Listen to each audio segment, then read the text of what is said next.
Chapter 4 Enlightenment and Liberation. Many people say that attaining jnana, enlightenment, is the highest state of spirituality.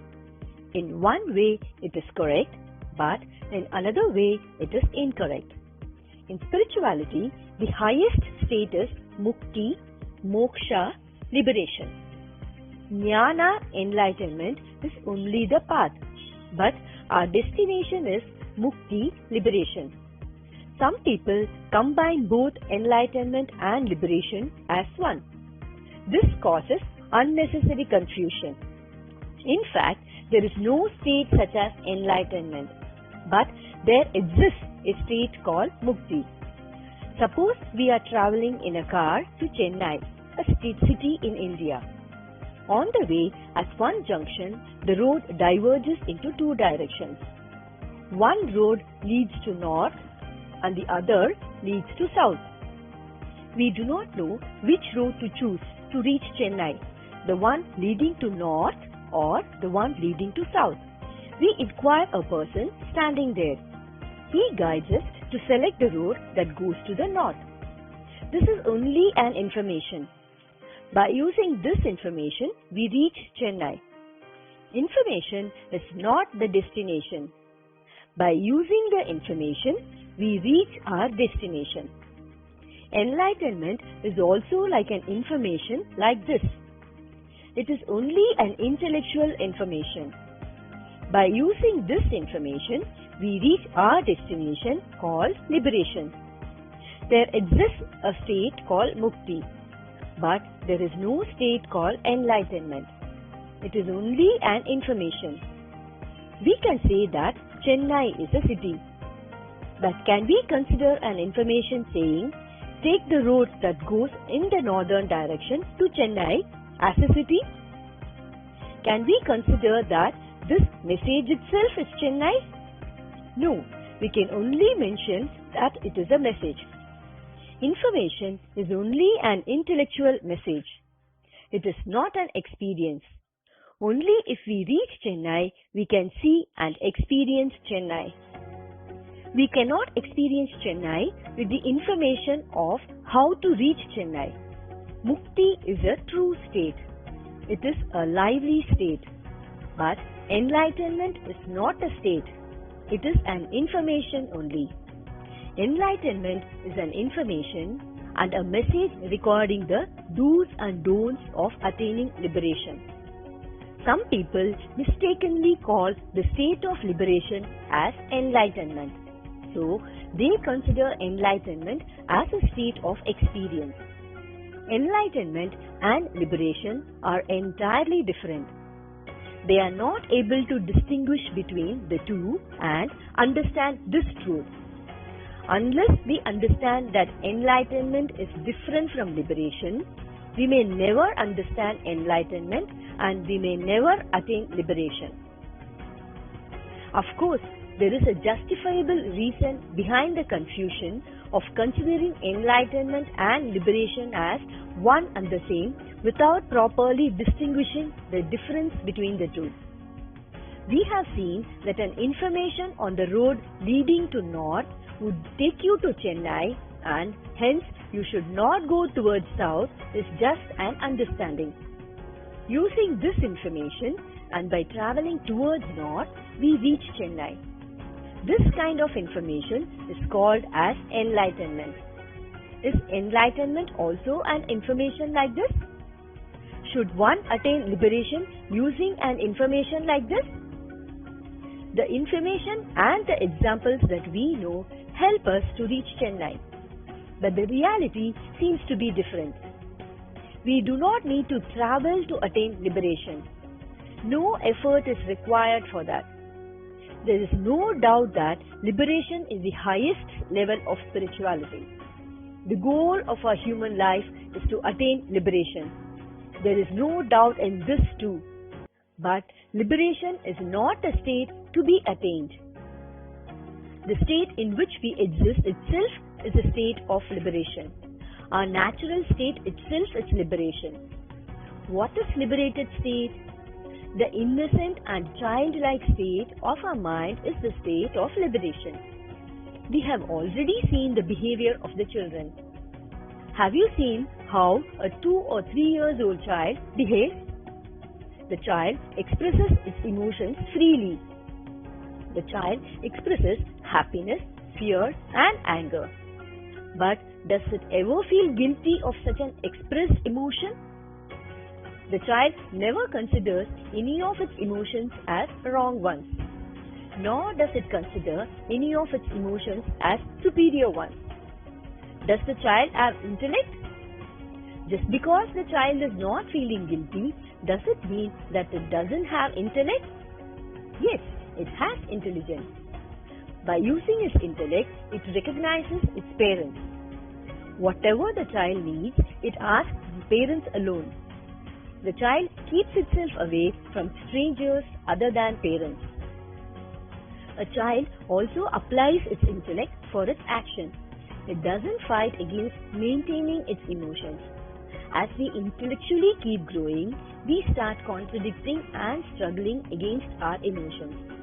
We lost our innocent state by acquiring various experiences in life and by accumulating knowledge. Though we are stocked up with knowledge and experiences, our basic happiness and pleasant nature have disappeared.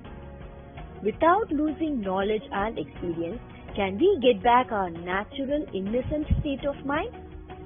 If our mind acts without the involvement of intellect, then our psychological emotions appear and disappear on its own. The state in which all our emotions flow like a stream without the influence of intellect is called the state of liberation. The natural state of our mind is this free-flowing, streamy state. This natural state is called the state of liberation. Only is this the healthy state of mind?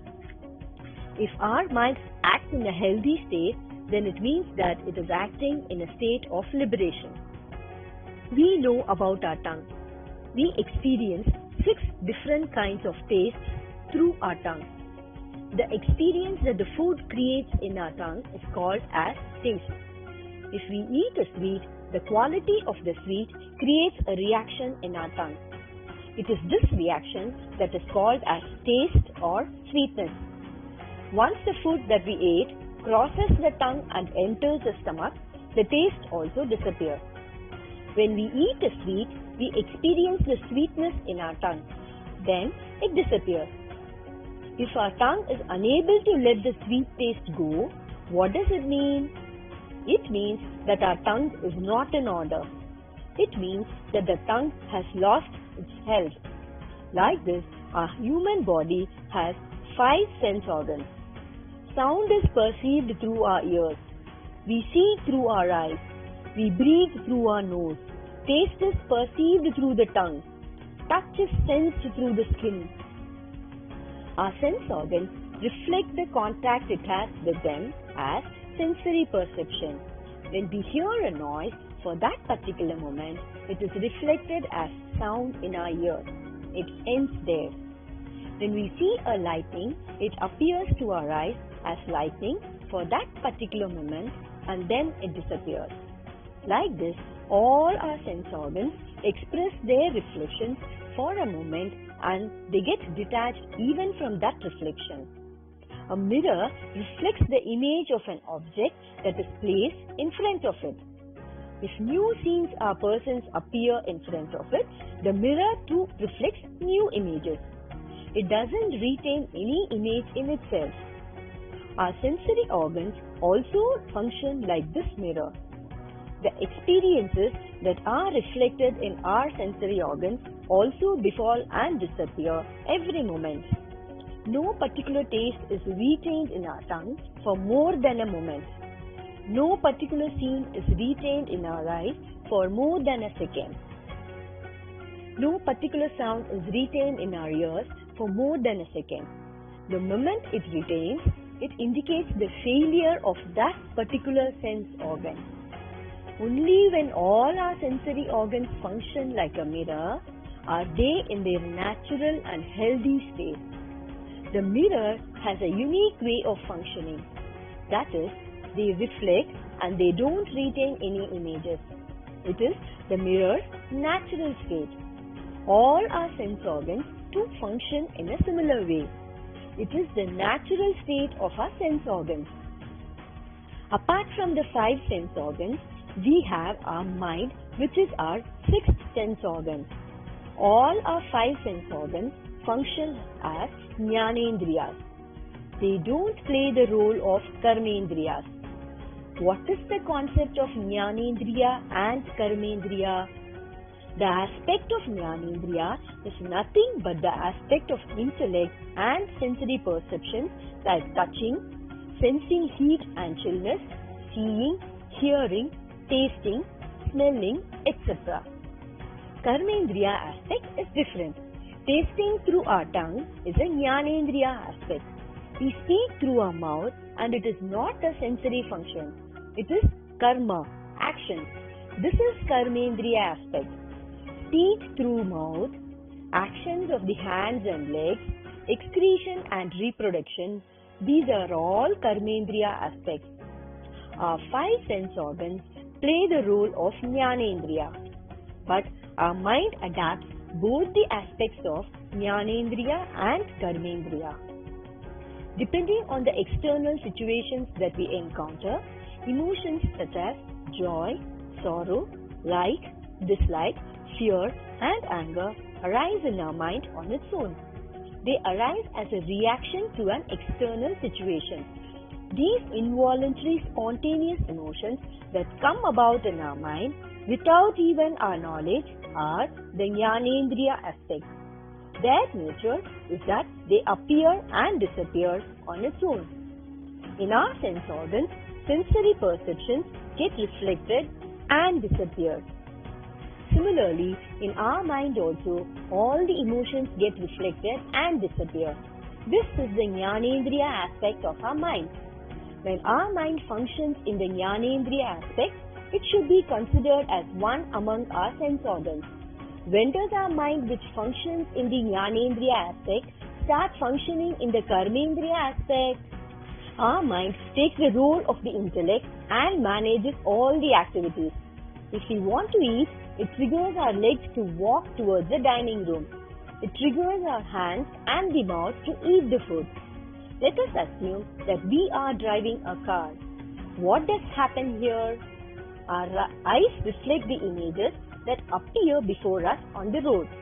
Here, our eyes function as jnanendriya and reflect the images.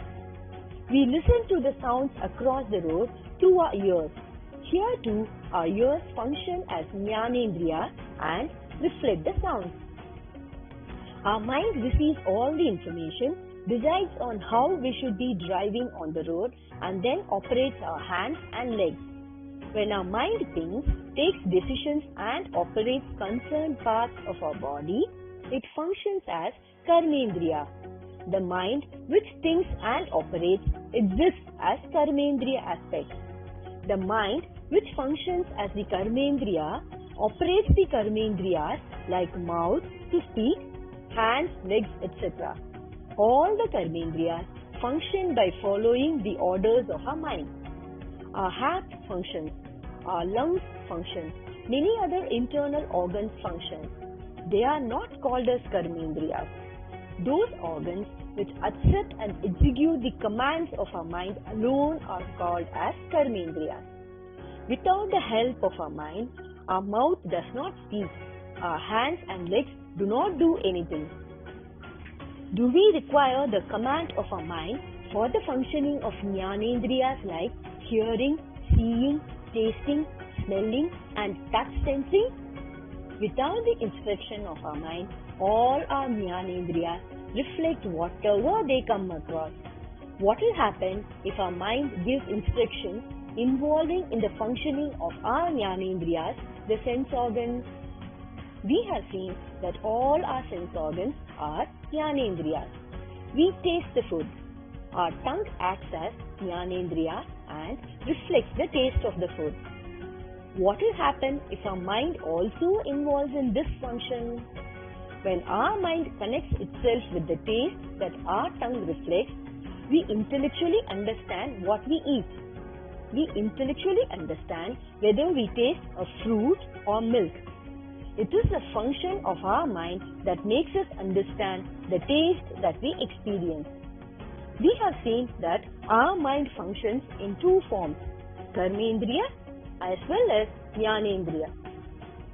Our mind intellectually understands and identifies a particular taste.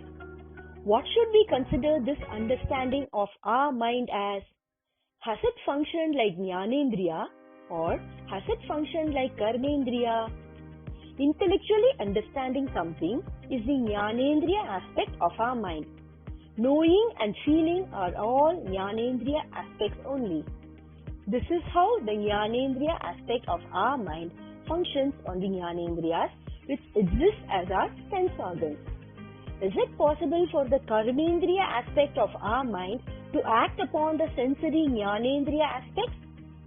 We have already seen what is meant by the functioning of the Karmendriya aspect of the mind.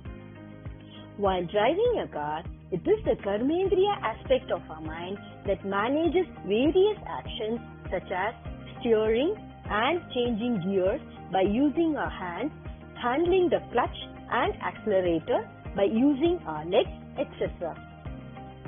This is how the Karmendriya aspect of our mind operates the Karmendriyas of our body.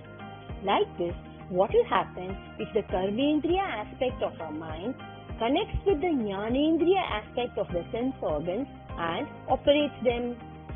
All our sense organs are like a mirror, exist in an innocent state. A mirror reflects whatever is placed in front of it, irrespective of any likes and dislikes. Similar to this, our sense organs too experience and express whatever they come in contact with, irrespective of its likes and dislikes. We eat a sweet. Our tongue reflects the sweetness. The sweetness provides a kind of pleasure to the tongue. We consume a bitter medicine. Our tongue reflects the bitterness as it is. The bitterness creates displeasure in the tongue. All this information is stored in our mind as recorded memories. Next time when we happen to eat a sweet, the information which is stored in our mind in the form of likes and dislikes interferes with the reflective aspect of the tongue. The tongue prepares itself to accept sweetness and reject bitterness. The tongue that was functioning naively with innocence has started functioning cunningly. It is the Karmendriya aspect of the mind that conveys to the sense organs the message of what should be accepted and what should be rejected. When a child is administered an injection, it is quite natural for the child to cry out of pain. But the fact that the child starts crying as soon as it sees the needle is due to the interference of the Karmendriya aspect of the mind. Just like the pleasurable sensations and painful sensations occur in the bodily sense organs, the psychological emotions occur in our mind also may be either pleasurable or painful. We like it when we feel happy. We hate emotions such as sorrow and fear. The very nature of them is like that. A sweet makes us happy and bitter taste makes us unhappy. Similarly, pleasure gives us happiness, sorrow and fear makes us unhappy. Just because sweetness provides pleasure, if the tongue prefers to exhibit only sweetness always and not bitterness, then it means that our tongue is spoiled. It has lost its eligibility to be a sense organ. It has lost its qualification of functioning as one of the Jnanendriyas. Be it our sense organs or our mind, only when they function as Jnanendriya will they be considered as healthy. Only when the psychological emotions such as joy and sorrow function as Jnanendriyas by appearing and disappearing every moment can we conclude that our mind functions in a healthy state. As long as the Karmendriya aspect of our mind does not take the responsibility of managing the emotions of our mind functions in its natural, healthy state. Actually, liberation is the natural state of our mind. The average humans are with the habit of fighting against their mind. So, they have tagged the reverential jargons such as state of nirvana, state of mukti, etc. to this natural liberated state and started worshipping that by placing it on a divine platform. In reality, we should be wearing this free-flowing state of our mind as our footwear and walk over it. This is the practical reality. The karmendriya aspect of our mind should manage only the karmendriyas. The karmendriya aspect of our mind should not interfere with the jnanendriya aspects. It must allow the jnanendriyas to function freely on its own. Then only our mind will function in a healthy state. This healthy, free-flowing state of our mind is called mukti, liberation.